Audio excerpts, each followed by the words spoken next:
de votre fidélité et c'est le directeur de la publication d'actualité juive qui nous a rejoint en studio comme tous les jeudis après-midi. Bonjour Alexis Lacroix. Bonjour Elena Ferradian. Et on est heureux de vous entendre aujourd'hui puisque vous nous présentez une très belle une pour ce nouvel actualité juive. C'est un peu le plaisir que vous l'aimiez. Je me doutais, cela dit, que l'évocation de Menachem Begin allait droite à votre cœur. On espère aussi au cœur de nombreux de nos lecteurs et auditeurs ici, bien sûr, à Radio J.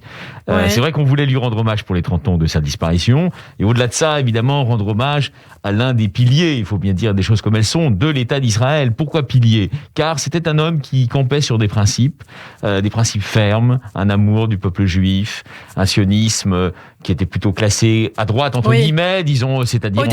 Au début, c'est-à-dire qu'il était l'héritier de Jabotinsky, qu'il a beaucoup apprécié dans sa jeunesse. Jabotinsky, c'est le fondateur de ce deuxième sionisme qui s'écartait de la voie majoritaire du sionisme progressiste de David Ben-Gurion.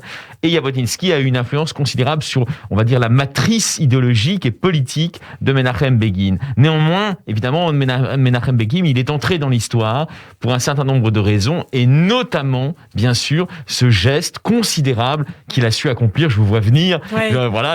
Et ce geste considérable qu'il a su accomplir avec le monde arabe, au travers de l'Égypte, naturellement, lorsque, à la toute fin des années 70, à l'invitation de Jimmy Carter, mais aussi par lui-même, j'allais dire, il a compris qu'il fallait, entre guillemets, enterrer la hache de guerre avec l'Égypte d'Anwar el-Sadat. Et pourtant, franchement, Anwar el-Sadat, ça avait été quelqu'un dont le track record idéologique sur les Juifs, sur le sionisme, sur Israël, était particulièrement chargé. Mais oui, mais la politique, c'est ça. La politique, c'est d'essayer de réduire le cercle de ses ennemis. Et comment on réduit le cercle de ses ennemis ? En se trouvant des amis chez les ennemis. Et c'est ce qu'a su faire de façon, il faut bien dire, admirable, Menachem Begin avec l'Égypte. Et depuis, Ilana, depuis ce geste, au fond, prophétique, jamais plus l'Égypte n'a été un ennemi ouvert d'Israël. Jamais plus. Oui. Il y a eu des coopérations. Et puis on l'a vu récemment, Naftali Bennett, la rencontre avec Al-Sisi, qui est quand même un symbole. Exactement. Al-Sisi, qui a d'ailleurs lui-même des origines juives. Al-Sisi,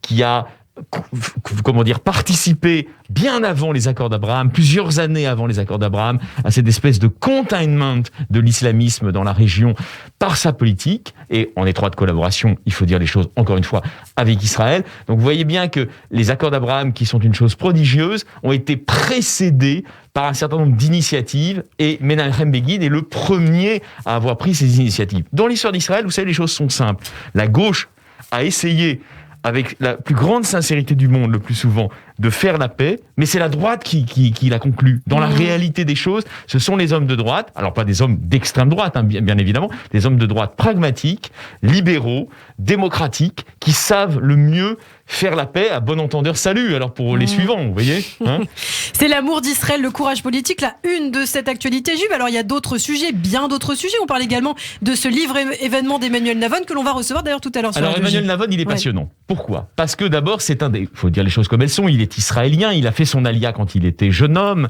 c'est une alia volontaire, il était seul, d'ailleurs c'était pas avec sa famille, sa famille est française, c'est les Mrégènes, ce sont des juifs français, voilà. Donc il a fait son alia, il s'est installé en Israël et il est devenu aujourd'hui, objectivement, l'un des meilleurs connaisseurs de la politique israélienne. Pourquoi ? Parce qu'il fréquente tout le monde, il fréquente Yitzhak Herzog, il les connaît par cœur. D'ailleurs c'est Yitzhak Herzog qui a préfacé son nouveau livre. Et c'est Yitzhak Herzog, absolument, vous êtes très bien renseigné, Lana, qui lui a donné une belle préface d'ailleurs sur la sagacité diplomatique du peuple juif. Et Navon, au fond, raconte sur la très longue durée, donc on est bien avant la naissance de l'État d'Israël, on est bien avant 1948, on remonte à l'Antiquité juive. Il raconte au fond ce talent qu'ont eu certains juifs, pas tous les juifs, mais certains juifs, certains dirigeants juifs, ce talent diplomatique. C'est méconnu. Pourquoi ? Car il y a encore une vulgate, et dans le monde juif, y compris dans les diasporas, selon laquelle le peuple juif ne serait pas un peuple politique. Et Navon, au fond, montre que c'est en partie faux. Le peuple juif a toujours été politique, y compris dans la situation diasporique, avec les souffrances et les douleurs et les persécutions qu'elle impliquait. C'est quoi la diplomatie ? C'est savoir trouver, dans chaque situation concrète, l'équilibre entre les principes et le réalisme. C'est pas facile. Et donc, on l'illustre, parce qu'au fond, on veut donner aussi des éléments de compréhension immédiate de ce que ça veut dire. On illustre les bonnes feuilles du livre de Navon L'Étoile et le Sceptre, avec une interview au Canon, disons-le clairement, où il dénonce les complaisances d'un certain nombre de dirigeants israéliens actuels envers Moscou. On en comprend les raisons. Navon n'est pas débile.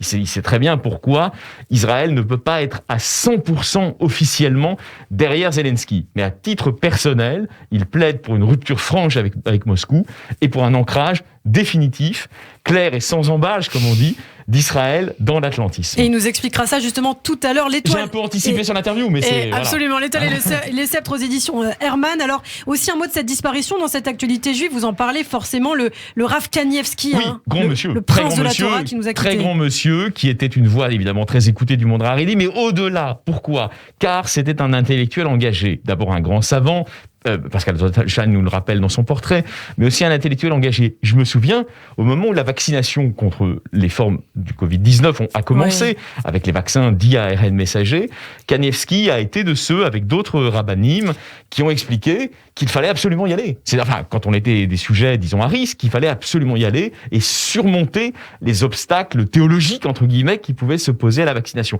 Esprit responsable, homme engagé dans la cité, grand de la Torah, mais aussi, encore une fois, vous voyez, avec cette espèce de, j'allais dire, d'application concrète des principes qui fait tout le sel du judaïsme quand il n'est pas simplement dans sa tour d'ivoire. Kanievski, on vient de perdre, oui, je crois, un des très grands du judaïsme contemporain. Et alors, à titre personnel, moi, j'ai bien connu dans ma vie Elie Wiesel. Je peux vous dire qu'Elie Wiesel mettait très, très haut Kanievski, très, très haut. Bah, les gens faisaient la queue pour lui demander des conseils. Exactement. Ouais. Eh bien, merci beaucoup, Alexis Lacroix. Donc, c'est le nouveau numéro d'Actualité Juive. Il nous reste quelques secondes. Est-ce qu'il y a quelque chose qu'on doit absolument lire dans ce nouveau numéro? Oh là là, c'est difficile. C'est difficile ce que vous me demandez là, parce que je vais faire des jaloux. Je dirais qu'il y a sur Toulouse des réflexions merveilleusement passionnantes sur le plan, on va dire, philosophique de notre ami le docteur Richard Prasquier, et sur un plan plus politique, l'excellente analyse de Michael Darmon, qui est à votre micro à l'instant, qui montre comment Macron, entre guillemets, surfe sur Toulouse. C'est très précis, c'est très informé, et c'est toujours intéressant, c'est du Darmon. Eh bien, merci beaucoup, Alexis Lacroix. J-17 avant l'élection présidentielle, évidemment, ActuJ suit tout ça de très près. Merci beaucoup, Alexis, et on vous retrouve très bientôt sur Radio J. Ilana. Shabbat Shalom. Shabbat Shalom.